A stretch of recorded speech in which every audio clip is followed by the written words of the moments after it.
தந்தை, மகன், தூய ஆவியாரின் பெயராலே ஆமீன். நண்பர்களே, நேற்று யோவான் நற்செய்தியினுடைய முதல் அதிகாரத்திலிருந்து நம்ம புரிஞ்சுக்கிட்டோம். திருப்பலியினுடைய ஒரு நிகழ்வு, அது ஒரு தூய்மை நிகழ்வு. யோவான் நற்செய்தியினுடைய 2வது அதிகாரத்தில் முதல் பகுதியில் கானாவில் திருமணம். இந்த கானாவில் திருமணத்திலும் இயேசு திருமண விருந்தின் வழியாக திருவிருந்தை பற்றி தான் போதிக்கிறார். திருமண விருந்தின் வழியாக திருவிருந்தை குறித்து போதிக்கிறார்.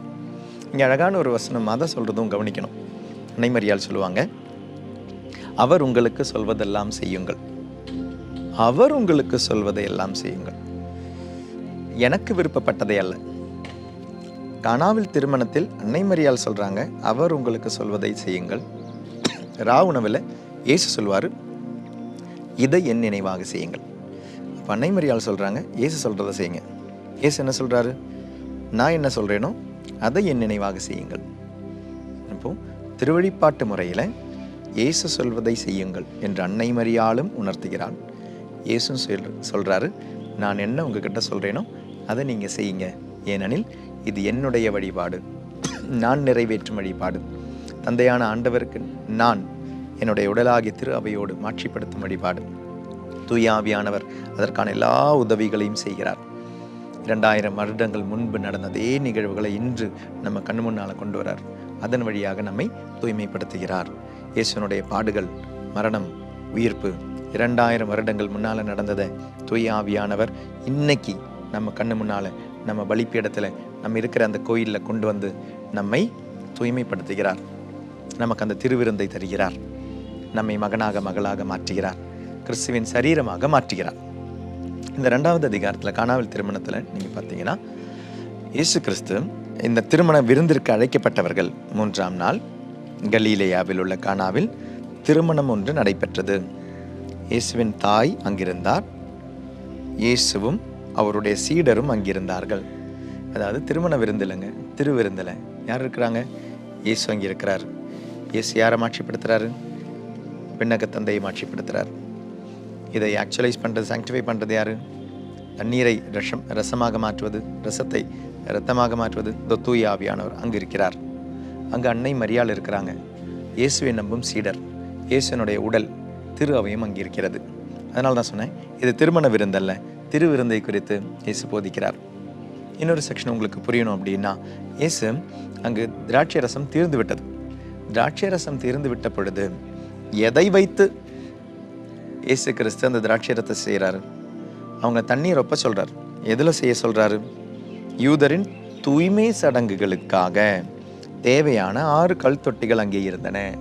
இயேசு கிறிஸ்து தண்ணீரை திராட்சை ரசமாக்கி கொடுப்பதல்ல இயேசுனுடைய நோக்கம். தூய்மை சடங்கு செய்வதுதான் இயேசுனுடைய நோக்கம். தூய்மை சடங்குக்கு பயன்படுத்தப்படும் 6 கல் தொட்டிகள் அங்கிருந்தன. அந்த 6 கல் தொட்டிகளில் தண்ணீரை ரொப்புங்கள். இனி இந்த தூய்மை சடங்கு இயேசு இங்கே செய்ய போறாருன்றது இப்போ நமக்கு ஒரு அடையாளம் புரியுது, ஒரு சைன் புரியுது. இந்த சைன் தூய்மை சடங்கு செய்ய போறார். இது என்னைக்கு செய்கிறாருன்னு யோவான் நற்செய்தியாளர் சொல்றாரு? 3ஆம் நாள். 2வது அதிகாரம் 1வது வசனம் தொடங்குறது அப்படிதான். 3ஆம் நாள் கலிலேயாவில் உள்ள கானாவில். அப்போ ஒரு தூய்மை சடங்கு நடக்குது, 3ஆம் நாளில் நடக்குது. இப்போ உங்களுக்கு கனெக்ஷன் புரியுதா? 3ஆம் நாள். அதனால தான் நான் நேற்று சொன்னேன், கல்வாரி பலி அப்படின்ற ஒரு வார்த்தை பயன்படுத்துவது கொஞ்சம் கவனமாக பயன்படுத்தணும். ஏனெனில் அந்த பலி என்பது கல்வாரியில் மட்டுமல்ல நடக்கிறது. இயேசுனுடைய பாடுகள், மரணம், உயிர்ப்பு, இது 3மே சேருவது தான் பாஸ்காவினுடைய மறைபொருள், அந்த நம்பிக்கையினுடைய மறைபொருள். இது 3மே ஆண்டவராகிய இறைவன் பயன்படுத்துகிறார். நம்மை தூய்மைப்படுத்த, மகனாக மகளாக மாற்றுவதற்கு, தூய்மைப்படுத்த நம்மை மகனாக மகளாக மாற்றுவதற்கு, இதை சரீரமாக மாற்றுவதற்கு பயன்படுத்துகிறார். அப்போ ஒரு தூய்மை சடங்கு 3ஆம் நாள். அப்போ இயேசுனுடைய பாடுகள், மரணம், உயிர்ப்பு என்னைக்கு நடக்குது? 3ஆம் நாள். ஆனால் ஆக்சுவலி இது 3ஆம் நாளான்னு பார்த்தோன்னா யோவான் நற்செய்தியில் அது 3ஆம் நாள் கிடையாது, அது 7ஆம் நாள். ஏனெனில் யோவான் நற்செய்தி 1வது அதிகாரம் 29வது வசனம் மறுநாள்னு ஆரம்பிக்கும், 35வது வசனம் மறுநாள்னு ஆரம்பிக்கும், 43வது வசனம் மறுநாள்னு ஆரம்பிக்கும். அப்போ மறுநாள் மறுநாள் மறுநாள்னால் இதுக்கு முந்தின ஒரு நாள் இருக்குது. அப்போ 4 நாள். 4லிருந்து 3ஆம் நாள். 2வது அதிகாரம் 1வது வசனம் ஆரம்பிக்கிறது 3ஆம் நாள். அப்போது 7. அப்போ 4 நாள் முடிஞ்சிடுச்சு. 4லிருந்து 3ஆம் நாள் பொழுது இது நடக்கிறது 7ஆம் நாள். ஆனால் யோவான் நற்செய்தியாளர் ஏன் 3ஆம் நாள்னு போடுறாரு? யூதரான யோவான் நற்செய்தியாளருக்கு அப்போ 7ஆம் நாள்னு என்னன்னு தெரியும். ஆனால் யோவான் நற்செய்தியாளர் யூதரிலிருந்து கிறிஸ்துவம் தழுவியதுனால 3ஆம் நாளில் நடப்பது என்னன்னு தெரியும். அப்போ இந்த 7ஆம் நாளை குறித்து பைபிள் என்ன சொல்லுது? யூதர்களுக்கு இந்த 7ஆம் நாள் அவ்வளோ இம்பார்ட்டண்டா? எண்ணிக்கையின் புத்தகம் 19வது அதிகாரம் 11வது திருவசனம், மனித பிணத்தை தொடுபவன் எவனும் 7 நாட்களுக்கு தீட்டுப்பட்டிருப்பான். 3ஆம் நாளிலும் 7ஆம் நாளிலும் அவன் தன்னை தண்ணீரால் தூய்மையாக்கிக் கொள்வான். 3ஆம் நாளிலும் 7ஆம் நாளிலும். அப்போ யூதரின் அந்த சடங்கு, தண்ணீரால் தூய்மையாக்கப்படும் சடங்கு என்னைக்குன்னு யோவான் நற்செய்தியாளருக்கு தெரியுது. அது 3ஆம் நாளிலும் 7ஆம் நாளிலும். அந்த 7ஆம் நாளில் அது நிறைவு செய்யப்படுகிறது. அந்த தூய்மை சடங்கு நிறைவு செய்யப்படுகிறது. இது தெரிஞ்ச யோவான் இங்கே 3ஆம் நாள்னு போடுறார். ஏனெனில் பழைய ஏற்பாடு தண்ணீரால் தூய்மையாக்கப்படும் பொழுது 7ஆம் நாளில், புதிய ஏற்பாடு 3ஆம் நாளில் இயேசுனுடைய இரத்தத்தால் தூய்மையாக்கப்படுகிறது.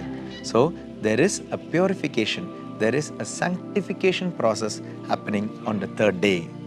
அந்த தேர்ட் டேனுடைய நினைவு தான் இன்னைக்கு நம்ம கொண்டாடுற நம்மளுடைய திருப்பலி. அப்போ இயேசு கிறிஸ்து செய்கிற ஒரு செயல், மூவர் இறைவன் செய்கிற ஒரு செயல் திருவழிபாட்டு முறை. அவர் சொல்வதை செய்யுங்கள், இதை என் நினைவாக செய்யுங்கள். இது திருமண விருந்தல்ல, இது திருவிருந்து. இதில் கொடுக்கப்படும் அடையாளம் என்பது இயேசு கிறிஸ்து என்னும் மெசியா. எதற்காக வந்தார்? வாழ்வு தர வந்தார். யோவான் நற்செய்தியாளர் எதற்காக எழுதினார் தனது நற்செய்தியை?